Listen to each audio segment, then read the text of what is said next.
안녕하세요. 김익현 변호사라 합니다. 오늘 급히 영상 하나 찍습니다. 요점만 설명드리고 나중에 다시 찍어볼게요. 제가 우파 변호사 유튜브 중에서 제일 참고를 많이 하는 게 국민의힘 주진우 의원의 것이에요. 그런데 오늘 그분과 성창경 선생님이 마은혁 후보자 임명이 물 건너갔다고 하시는데요.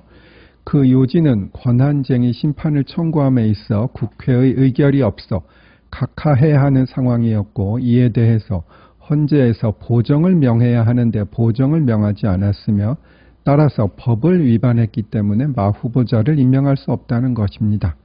물론 논리적으로는 맞습니다. 그리고 주진우 의원과 성창경 선생님 정말 열심히 하시고 주 의원께서는 예리하셔서 저도 배울 때가 많이 있습니다.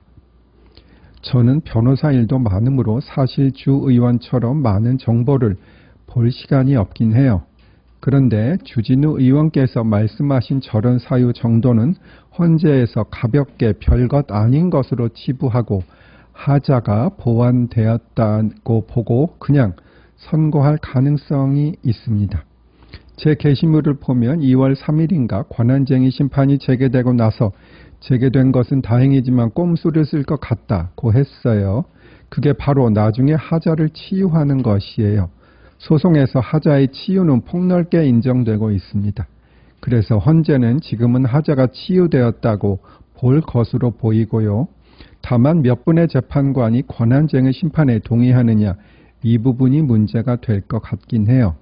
그리고 또 하나, 지금 헌재의 약점은 증거는 변론 종결 전에 받아야 한다는 것인데 그렇게 하지 않았다는 것이지요. 즉 국회의 결의는 변론 종결 후에 이루어진 것이에요. 원래대로 한다면 다시 변론을 재개하고 증거를 받고 진행을 해야지요.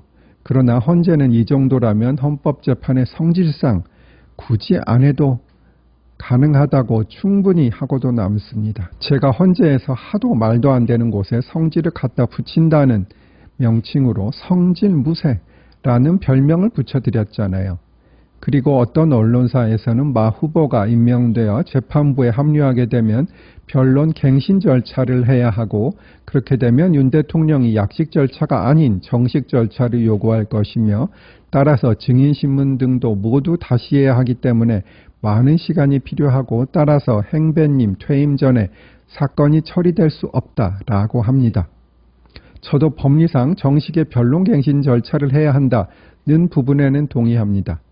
그러나 헌법재판의 성질상 이 규정은 직접 적용되지 않는다라는 행배님이나 천재현 대변인의 말 한마디면 어떻게 막을 수 있는 방법이 없는 게 현실입니다. 결론적으로는 저도 1. 위에서 주 의원께서 주장하는 것, 즉 보정명령이 없어서 위법하다는 것. 2. 어떤 언론사에서 주장하는 것, 즉 마 후보자가 들어오면 정식의 변론갱신 절차를 거쳐야 하고, 따라서 모든 증인들을 다시 불러야 한다는 점.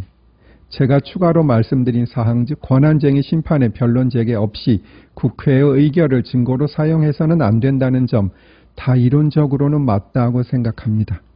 다만 여태까지 헌재가 보여준 초법적인 태도를 보면 이런 이론적인 난점이 있더라도 안심할 수 없다는 말씀을 드리는 것입니다. 물론 저렇게 법 규정을 무시하고 탄핵 심판을 한다면 추후에 직권남용죄 등으로 처벌받을 수도 있겠지요. 그런데 헌법재판소법을 보면 탄핵 심판에 대해서는 재심 규정도 없습니다. 따라서 문대행을 비롯한 6분이 동의를 한다면 실제로는 현실적으로 탄핵을 막을 방법이 없을 것으로 보입니다. 비관적인 견해를 드리는 것은 저도 너무 마음이 아프나 헌재가 법을 지키지 않으면서 초법적으로 심리를 하는 것을 본 제 입장에서는 걱정을 하지 않을 수가 없습니다. 물론 제 예상이 다 틀리고 마은혁 재판관이 임명 안 되기를 저도 누구보다도 간절히 바라고 있습니다. 결국은 국민의 여론이 헌재에 더 부정적으로 되는 것을 헌재 스스로 인식하고 더 이상 불법을 저지르지 않도록 국민이 감시하여야 할 것입니다. 그리고 저한테 어떤 사항을 요청하실 때 시간이 된다면 좀 설명해 주실 수 있으실까요? 정도로 하시는 게 맞지 않을까요?